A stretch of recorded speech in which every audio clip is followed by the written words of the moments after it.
different.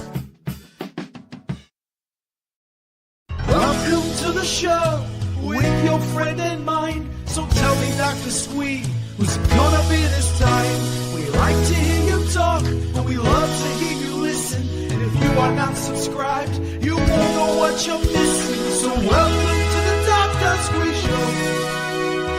Welcome to the Dr. Squee Show. Welcome to the Dr. Squee Show. Headphones up. Here we go.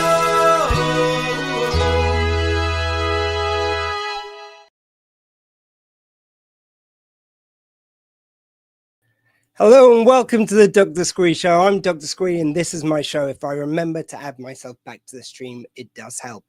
Guys, in a moment, we're going to welcome this week's guests. Just a very quick note up front. Really sorry there hasn't been any episodes for a few weeks. We will be bringing you the rest of the episodes from Squee Fest, our charity fundraiser for the Owl Centre, raising money for neurodivergent folks such as myself.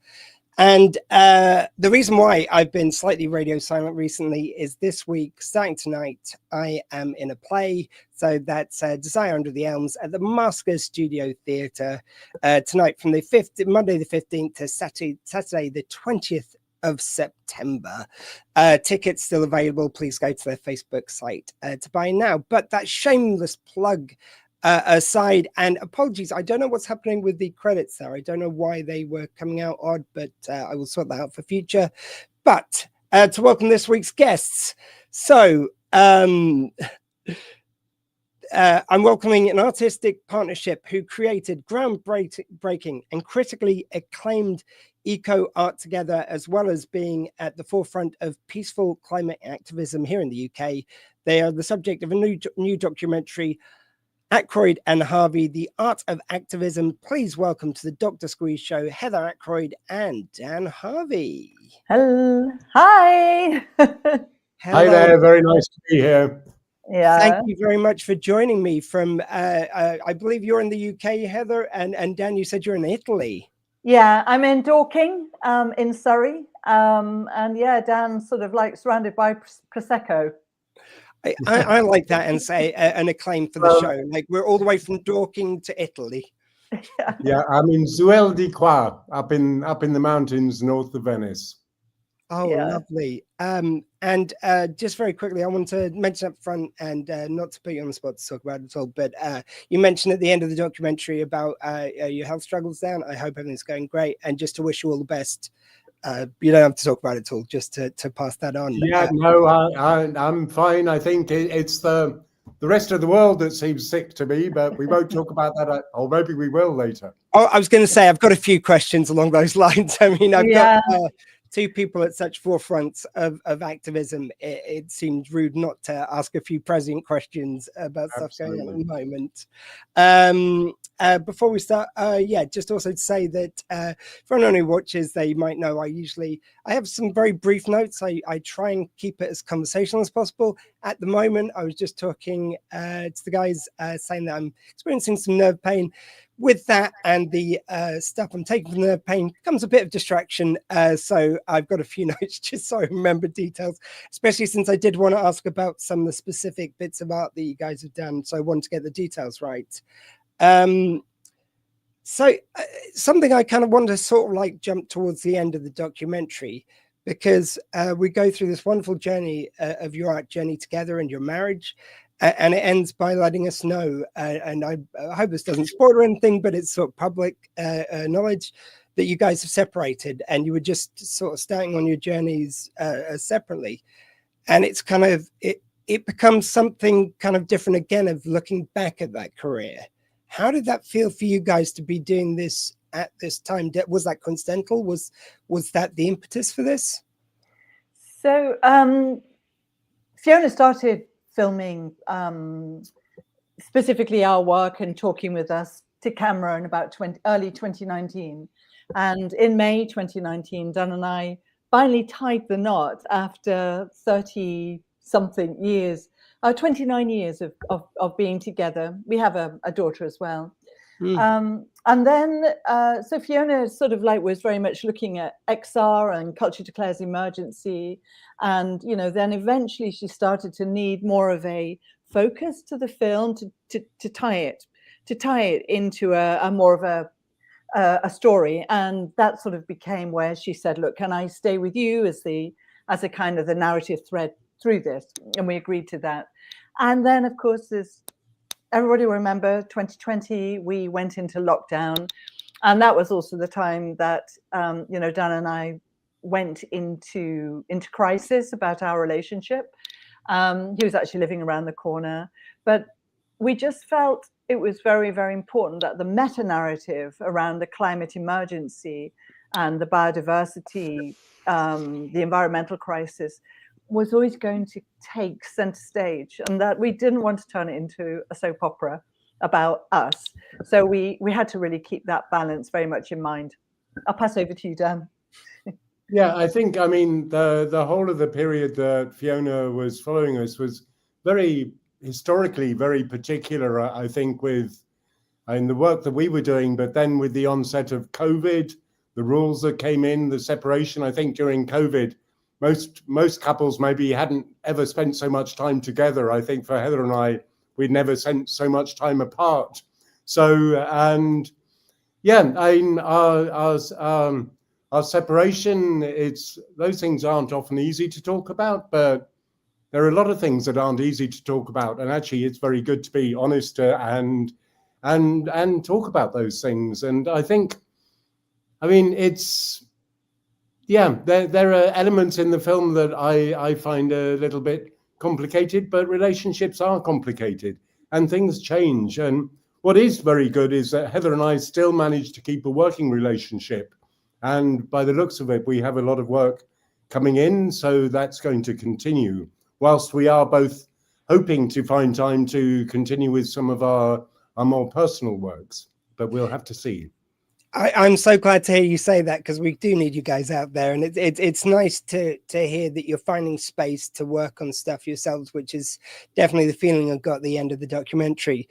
But also, kind of, you are continuing to work together. I think it's just something so special when a working partnership like this, which is so personal, can continue on after a relationship ends.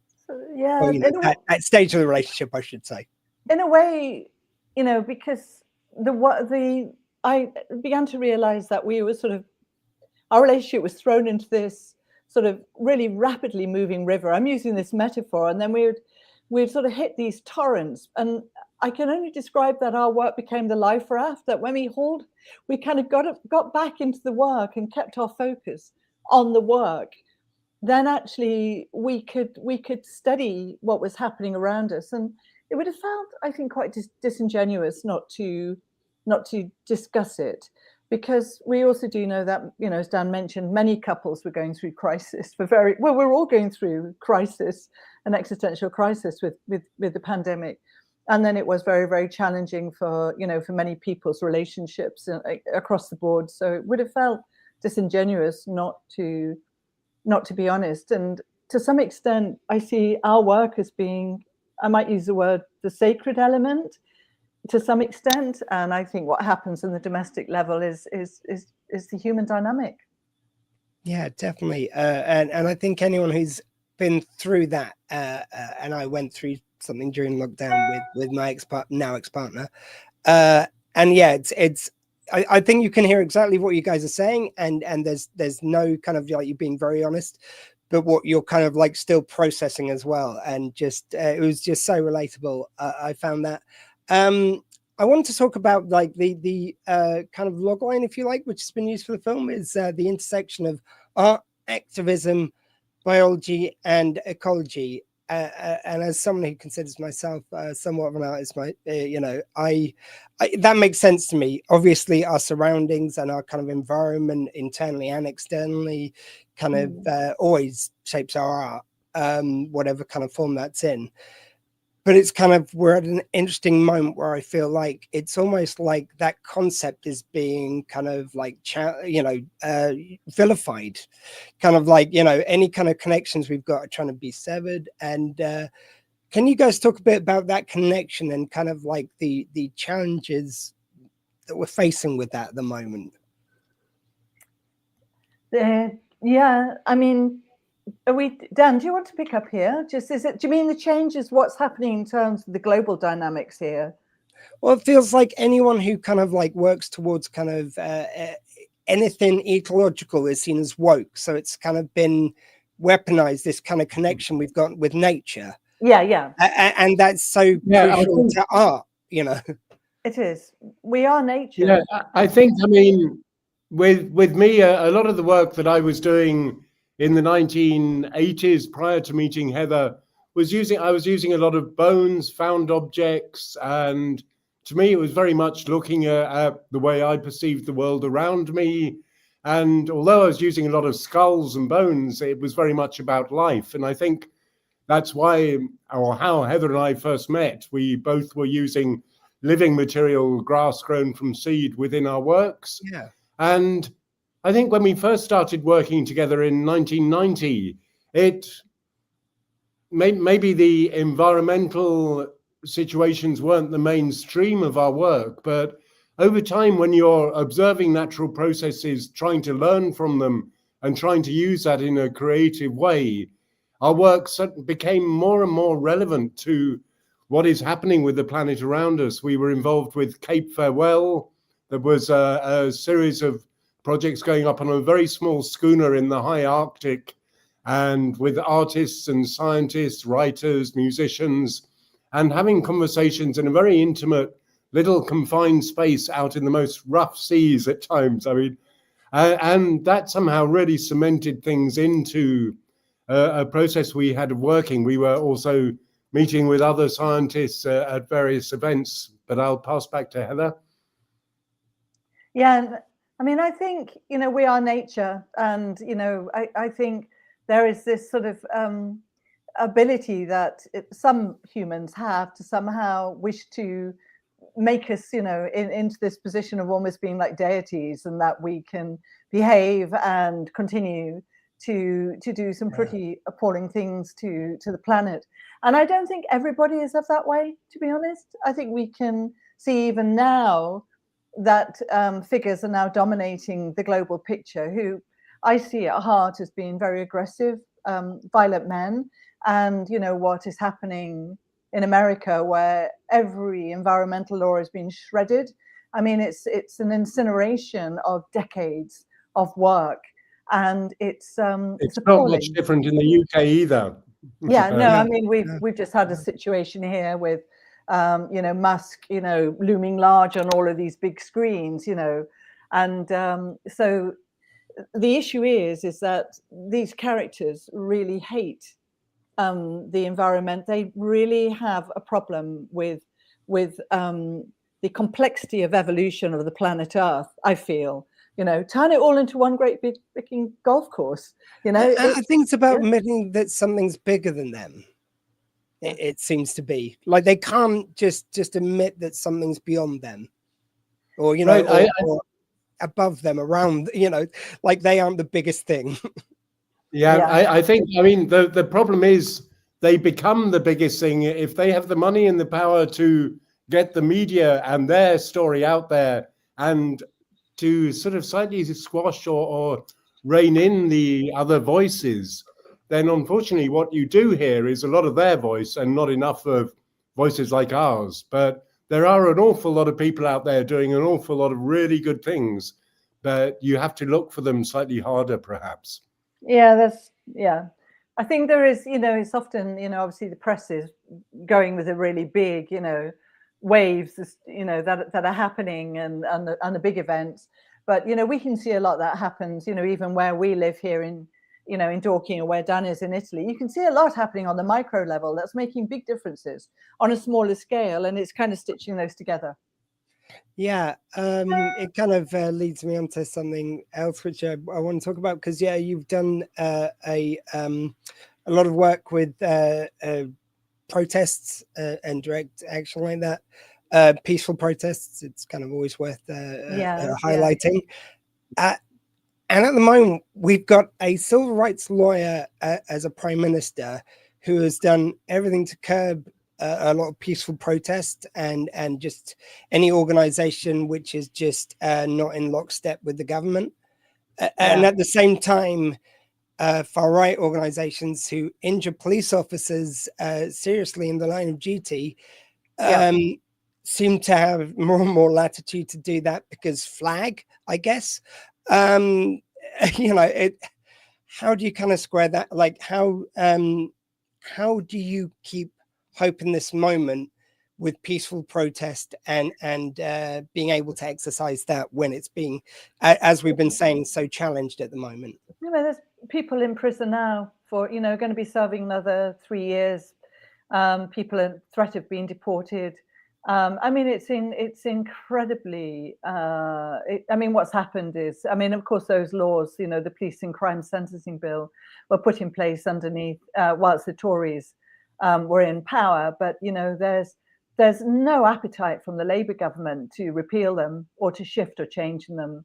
So they did some more legislation recently, which curbed protests, which was their bill, if I'm correct, in the Labour Party. Yeah, the Palestine Action. Yeah, so, they have made it worse actively. Sorry to interrupt you. Just to, no, it's okay.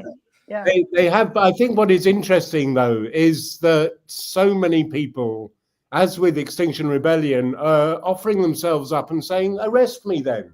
You know, and the reality is they won't get a criminal record. I hope anyway.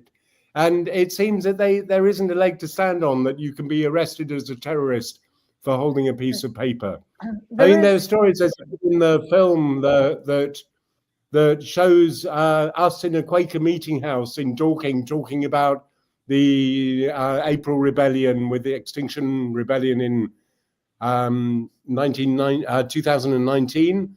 But, you know, there were doors kicked in of Quaker meeting houses for a number of women having a meeting discussing similar things. I mean, where do you draw the line and where is freedom of speech? And that's so important. We need to keep on doing it. So I would say rebel. If you feel your heart's in it, do it. But peaceful, of course. It has to always, 100%. Peaceful civil disobedience. Be peaceful, non-violent. That's why we became involved with Extinction Rebellion, because that was the absolute central tenet. And I think it's that has to be the complete core. And also, it's, you know, this is going to be a dogged path. I mean, look at the history of women winning the vote. And you still had the movement splinter and split there between more direct activism, throwing, you know, a brick into the Orchid House at, you know, Kew Botanic Gardens, through to letter writing, through to the women, you know, sashed up, marching down the streets, demanding the vote. That was decades and decades and decades. And of course, many women were also thrown into prison, force-fed, you know, the civil rights movement. We have a long history of this, you know. I mean, any of these rights that we are moving towards, it's you have to dig in. It's a very, very dogged, and it has to be, everybody has to share this. It has to be a real collective, broad-shouldered, committed commitment to the cause. I think it's also important for it to be kind of purposeful, like any of your actions that highlighted in the documentary and other ones which I'm aware of always seem very purposeful. Like I for me, kind of at a snooker match, throwing some paint, I don't think it really kind of conveys any message. It doesn't get people on your side. It's a weird kind of one to pick. I've just picked that as an example because as the most strange one for me anyway. I appreciate that when you do it, it is with purpose. It always ties it back to what it's about as well, which I think it is. It is just as bad to sort of not convey the message with what you're doing, and you guys always do, and I appreciate that. Yeah, it's good. Are you hearing me okay, Dan? Yeah, sorry. I was losing it a bit there. I'm sorry. It might be my internet connection here in the hills. In brief, just basically saying it's like, I appreciate you always have purpose with what you're doing and not some of the more kind of stunt activism, which doesn't really do as much? I mean, it's interesting because I think on a level, what we're seeing is, you know, I mean, we also have to bring in all of these, you know, organizations, Friends of the Earth, Greenpeace, who have been at this for decades and decades. And Greenpeace will do some really kind of like, whoa, big stunts. And they've done, you know, worked with contemporary artists as well. And I often see it as an orchestration across the board. You know, some people will not approve of somebody sitting down and blocking traffic, but they may be quite happy to say, well, I'm not going to buy this, or I'm not going to buy that, or I'm going to write a letter, you know, to my MP, or I'm going to get involved on another level. So I think we have to see the orchestration of what happens when these movements sort of gather. And I think what's fantastic about Extinction Rebellion and Culture Declares Emergency is sort of brought a lot of people who'd been really struggling and suffering for quite some time. I mean, for us trying to bring the climate emergency and the ecological emergency into the center of culture, you know, where is this really being addressed, you know, through programs in art and culture? I mean, there are, I'm not saying there haven't been programs, there have been, but to actually try and get more of a, you know, something that's just much more kind of planted in and rooted in, I think for us is very important. Yeah. I think there's a level of frustration, perhaps, that when you've been out on the streets in huge numbers and you get very little coverage in the media, you start, certain people start to get frustrated. So I think something like opening a can of tomato soup and throwing it at a Van Gogh painting that was absolutely 100% never going to damage the painting. You suddenly see how that gets out into the press. I mean, I know the amount of conversations Heather and I have had with galleries and curators about such an action, and a lot of divided thoughts, but it did no damage and it creates conversation. And yes, perhaps galleries should be a safe space, but at the same time, we're heading into a space that is everything but safe. So some changes have to come, and maybe if the press isn't going to report on certain things, they will report on others. I do hear you there, and I think there is something about getting attention. I'm not against anyone being inconvenienced. Like, you know, sometimes holding up a road can create a news story. It's just stuff with like your example with the soup on the painting. I hear you. The paint wasn't harmed. It's just the way. It seems very easy to then dress that up as a negative story, which then I don't know. It's just how it then gets twisted by the media, which I think that one's more apt to be twisted than something like holding up a road where you're giving a specific message about traffic and, you know, the pollution there.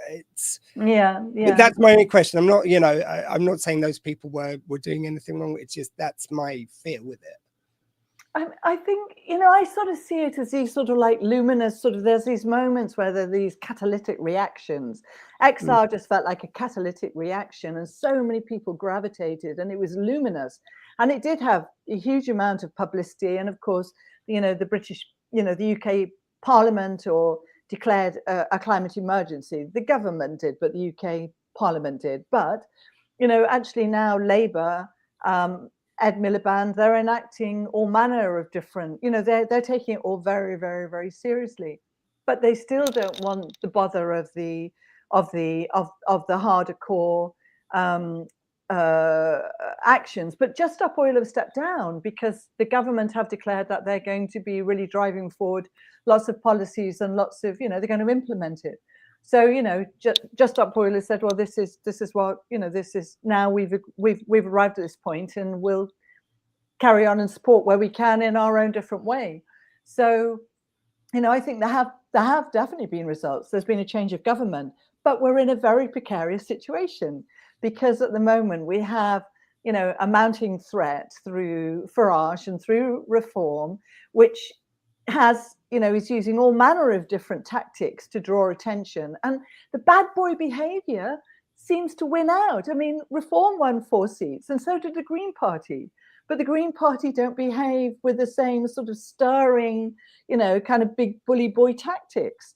So I just think there we need to look at those spaces as well. But we know that Reform are just going to shred again any environmental laws that we care about. And this is the danger. I think it's, we've just got to really, I feel, we can't be under any illusion about what may happen on a political level. I genuinely think the new party being formed by Jeremy Corbyn and Sultana, Zara Sultana. Sorry, pardon me, name just escaped me a second.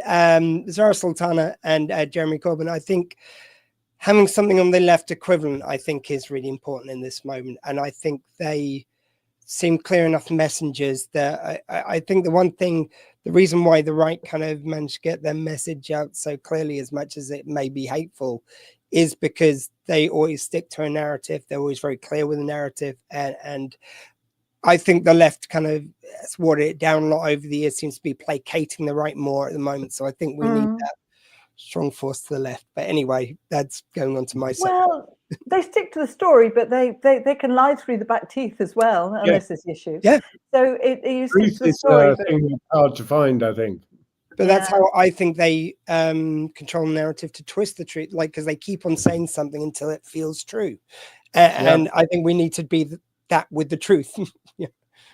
Yeah, I mean, and that, again, XR and Culture Declares Emergency talk about truth. I mean, I really feel for the scientists. I mean, it's not as though they're, it's not that they're walking out of a job as a multimillionaire as a scientist. It's, unless you're some sort of tech wizard like Dyson.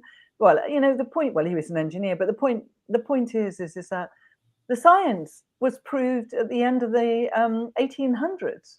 I mean, we're not talking the science being proved in the 1950s or 60s. The science was proved over 140 years ago. And it's just become this huge, massive political football. And now it's a huge corporate football.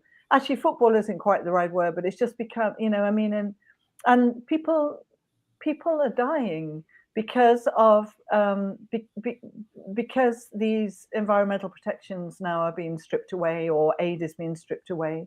And it's I find it abhorrent, to be honest. And I just think it's there is a need to call out these players for who they are. I think I think a lot of them are really quite violent people.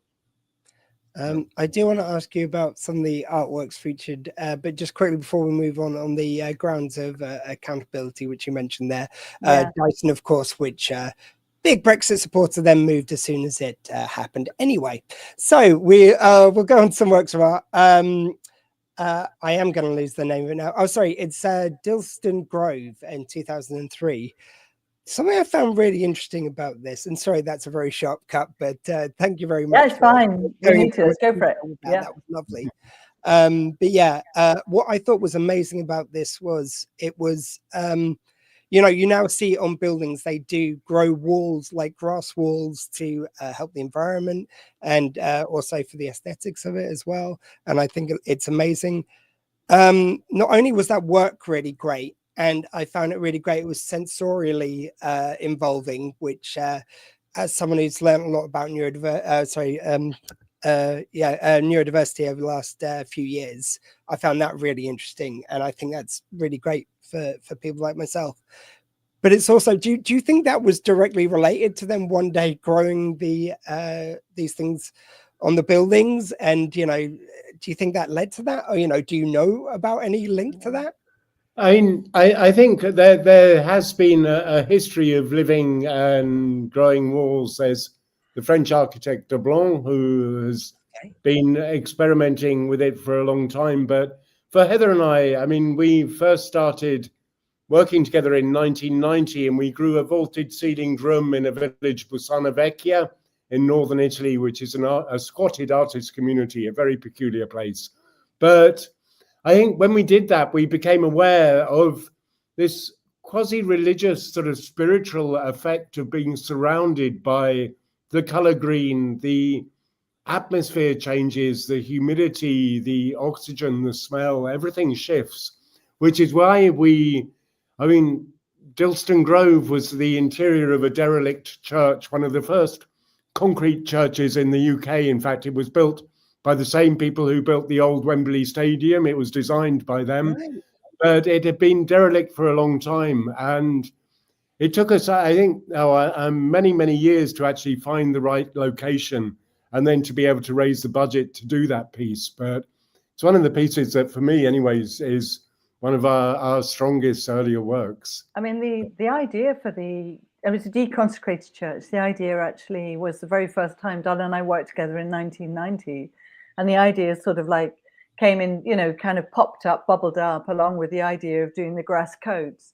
And, you know, both, you know, yeah, as Dan said, when it took us 13 years to realize that church piece, and we wanted it ended up being surrounded by council housing, and you'd get these children coming in, and they were just like, they couldn't believe it that, you know, and some of these children hadn't actually been across the river to the north, or hadn't been in an art gallery or an art museum. I mean, because they were saying, oh no, we don't do that. But the church was really, really a very, very powerful place. And in a way, you know, there was that sense that it did somehow manifest and become this sacred space again, with the grass, it was grass, seed, clay, water and light. And there was also sound element by Graham Miller as well.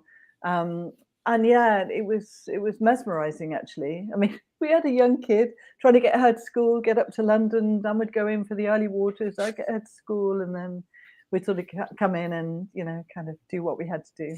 Yeah, it was amazing. I think the pieces. Oh, sorry. No, I'm saying that they come across, when you see them, they're just the grass up the walls. People think it's sprayed on, but they're incredibly labor intensive.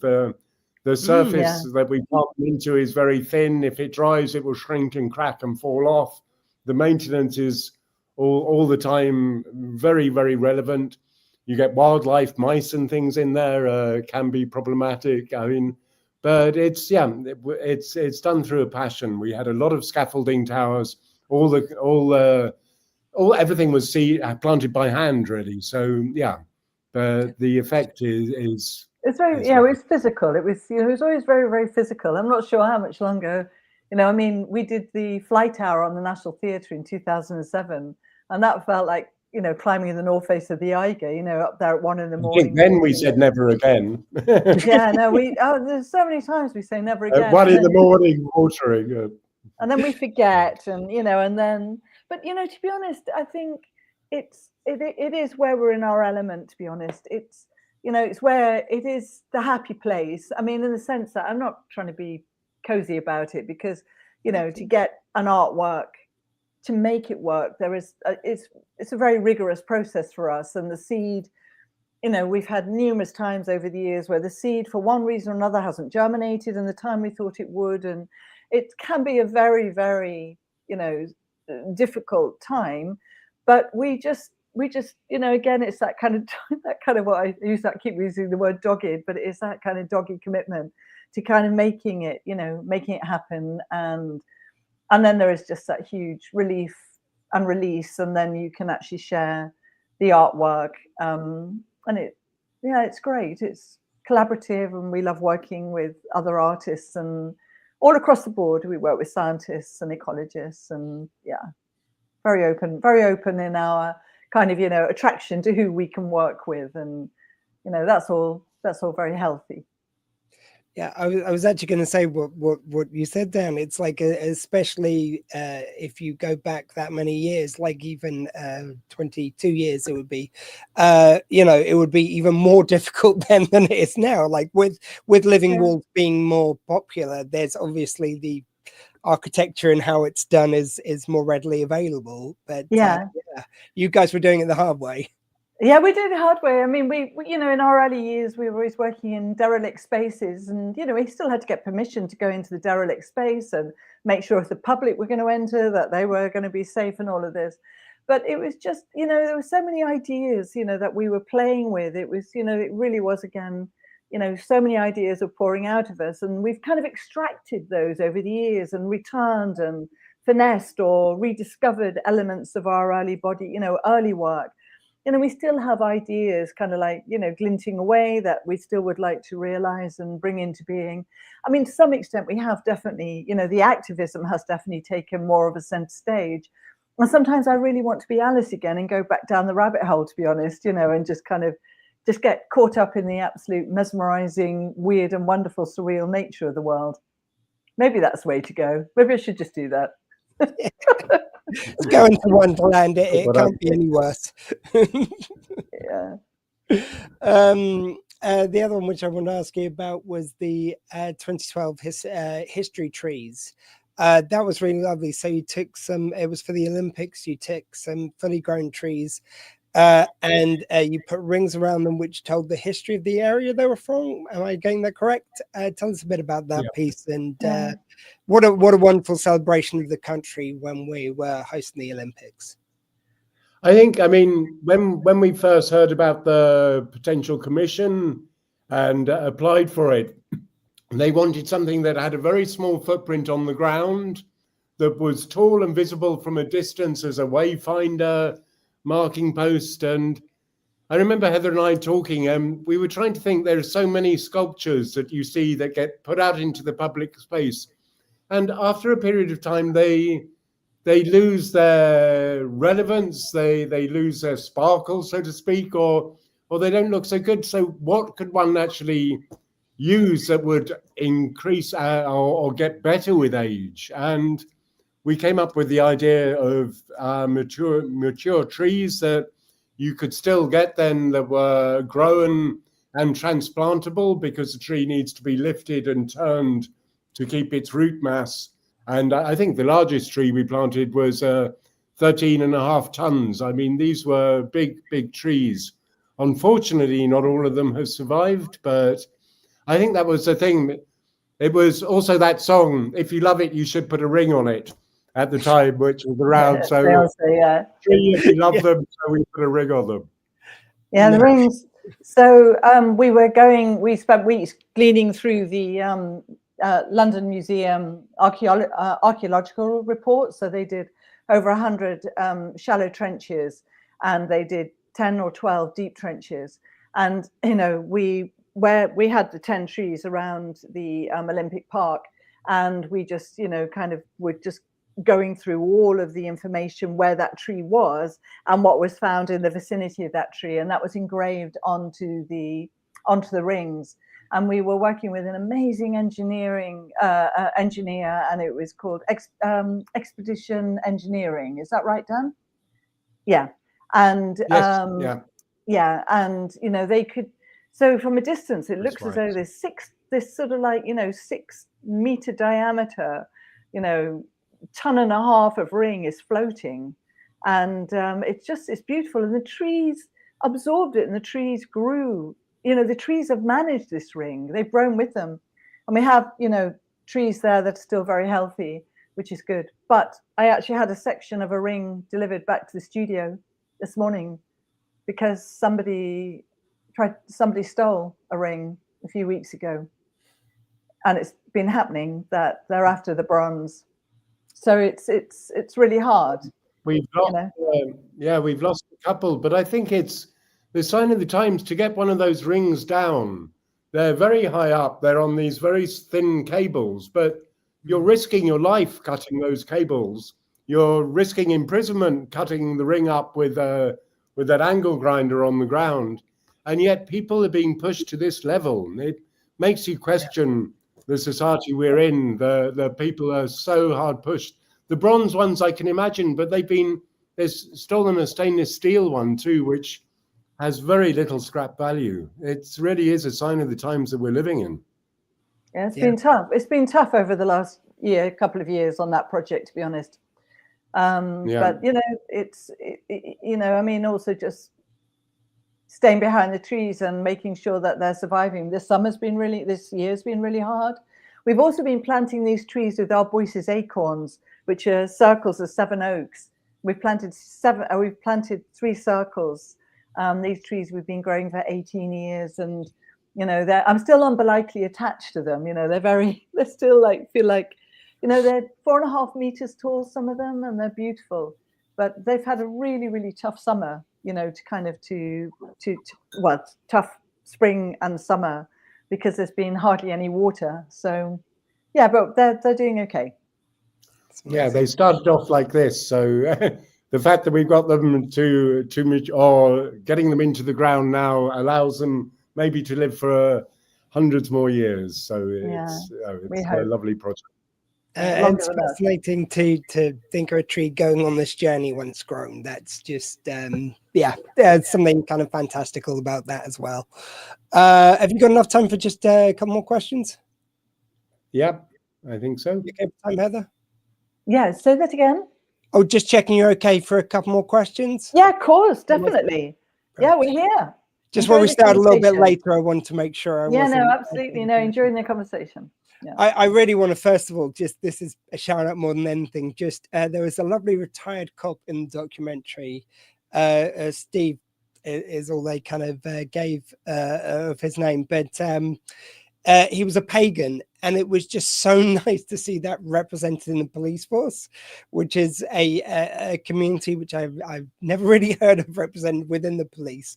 Unfortunately, he's retired, but it's nice to see that kind of that community link was there. Yeah, I think when I first heard that, I didn't believe it, but Heather actually was buying a copy. I'll let you tell the story, Heather. Buying the copy of. With the policeman, the pagan policeman in Hyde Park. Oh my God! I know. Oh my gosh! Before the rebellion. Sorry, I've got not great ears and not brilliant headphones. Yeah, so that was the April XR rebellion, and my heart was just beating so fast. I thought I've got to go to the loo. I've got to get a coffee before we lock down these roads.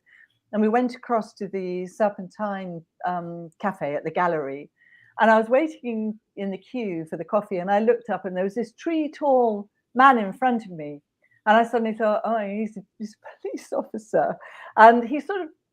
I just sort of said to him, we're going to, I just almost made a small apology and said, we're going to keep you busy today. And he turned around, and actually he was incredibly warm. And he said, yeah, don't worry. I get what you're doing. And I said, really? And he goes, yeah, I'm here for nature. And he said, I've requested that my beat is in the park. And I said, really? And he says, yeah, I love trees and plants. This is where I want to be. And then he said, I'm a druid. I just thought, is this happening? So, and then I said, well, would you speak with Fiona? She's making a documentary about, the activism. And so he sat down with her and explained that he was at that point leading the druids in the police force. And yes, there are a number of druids in the UK police force. Well, there were. I mean, the only thing I will say, even if less of them, I don't know how many are there at the moment, but it's the future effect that has, just like that link to the community, and then other police officers who are coming in while that pagan is there, that druid, and he's sharing that information and why this is important. That has a ripple effect. Even one person is amazing. Yeah. So to know that there's more than one is really great to hear. I know. I think he's now actually retired, but he was a really cool guy, and and whoever knew that? I never knew that, but I thought, well, if you are going to have a conversation with a police officer and it turns out he's a druid, then I took that as a positive sign, from in my more sort of magical thinking at that point. I thought, okay, we're going to be okay. And actually, it was one of those mornings that there we were heading up to Edgware Road with the plan to stand out in the road, stop the traffic, and do it for as long as we could. And the whole of the centre of London was shut down for 11 days. I mean, it was quite an absolutely amazing thing to be involved with, actually. And yeah, completely Pacific. It was completely went without any problems. And we left on our own terms at the end, But I don't think you can do that now, unfortunately. No, I know. I mean, it was obviously the pink boat at Oxford Circus was just like, I couldn't believe it, it was just extraordinary. But there was such generosity and kindness, there really was a lot of care and camaraderie, and people at their wits' end about what had been happening about the climate and ecology, and yet it sort of created this incredible swell of good feelings and more peaceful direct action. residents were thanking us. They said, "Oh my God, we're just so polluted. We can actually walk our streets and breathe the air for once." Yeah. It's the first time we can hear birds singing by Marble Arch, you know. Yeah. I mean, and no, it was such a special event, that one. Yeah. Just one quote I did want to bring in from the documentary by Cornelia Parker. It seemed like they were making love on bags of seed. Can you confirm or deny? Now she asked it, and I was just thinking, it's like, you've got them there. You can ask. I just this is your time to put the record straight. Well, I think, Connie, we're going to have to reprimand on that one. I would say it was true, but I don't know if Heather will agree. Yeah, no, I know. Cornelia, Cornelia is a really, really close friend. She's great. She's so unfiltered at times, But yeah, when my dad and I first started to work, there were sacks of germinating seed in the space, and we kind of held out. We kept thinking, no, we've got to be really professional, and we've got to get on with our work, and not. It's okay to have an attraction, but and then I'm afraid just the seeds, the germination of whatever our love affair became after that, which just proved too irresistible at that moment. Right. So if she's watching, that's all set now. Well, let you know. Just to wrap things up, though. Yeah, we've talked a lot about kind of the moment we're in, and obviously, by the way, the film is out in the UK cinemas on the 19th of September. Please do check it out, everyone. I just thought it was kind of perhaps better to talk by example of what you guys do, and I think the documentary kind of tells the story, which we've sort of kind of told in this conversation a little bit. But yeah, to wrap up, I just wanted to know how you, and again, I'm going to use the phrase "in this moment," when there are so many threats to the environment, so many kind of like headwinds going against us, how do you keep positive? And how do you think kind of the protest movement survives this moment? No, it's good. I think the thing is because there are so many brilliant communities that we're part of, and there are so many amazing conversations, and so many people are sharing really important information and insights, creativity, humor, and as I say, it goes on so many different levels and through so many different professions that gives me a lot of heart, to be honest. And I get out every day for a walk. I just go out to the woods, and and I just breathe in the air and listen. I just take my big inhalation from nature, and that helps every time. Yeah, I think for me it's keeping good friends close, and there are so many really good people doing so much. And also, I mean, I've been spending a lot of time in this house, which is a very, very basic. It's a little bit like an ecosystem. You have toads in the kitchen, toads in the shower room. I have bats in the back bedroom. And to me, it's being closer to nature. But I think observing nature is something that does good to everyone, whether you can walk in a forest or whether you can only walk in a park, or whether you can only have a house plant. Just looking at nature and looking at the beauty that we do have on this planet and respecting nature has to give you hope there. So I think, be aware of nature around, do all you can to protect it where you can. Maybe we're naive. I don't know. I mean, we're in our 60s. I don't know. We are naive, but hey, let's be like that. It's very nice to have people in their 60s who want to leave something nice behind. That's refreshing, quite frankly, at the moment to hear from. I know it's out there, but it just doesn't get the mouthpiece that the other side does. And also, I don't want to. Exactly. I feel I don't want to go to hell in a kind of, a kind of a kind of fuel-celled cart. I really want to keep. No, I just want to keep. It's a little bit like refuse. Don't let the bastards get you down. Excuse my language, but I just refuse. I absolutely refuse to let these people, and I know my language is quite strong, but I refuse to let them get me down. And I actually do think everything that we fought for over the last century, we have you know, women's education, the way that women now operate within society, you know, the independence, financial independence. There's so many things that are brilliant, you know, kind of rights of children, you know, civil rights, all of, you know, rights, you know, rights for gay people. We fought, all of these have been fought for. And the fight, you know, but move it, just keep, just hold. I just think just hold the place, stay firm. Yeah. I think there's that phrase when I was young and probably in a bit of a rebellious punk stage, it was sort of that thing of fuck the system. And now actually what we have to do is to unfuck it because it's so fucked itself. So that would be my advice. Well, yeah, I said it before, and I really do think it's so important. Thank you very much, not only for all the work you do, but being so clear of message, making sure whenever you do work, it is purposeful. I really think the left need to learn this, because, you know, we kind of vague messaging at a time like this. So thank you for being clear and honest messengers for the environment and for art, which are both under so much challenge at the moment.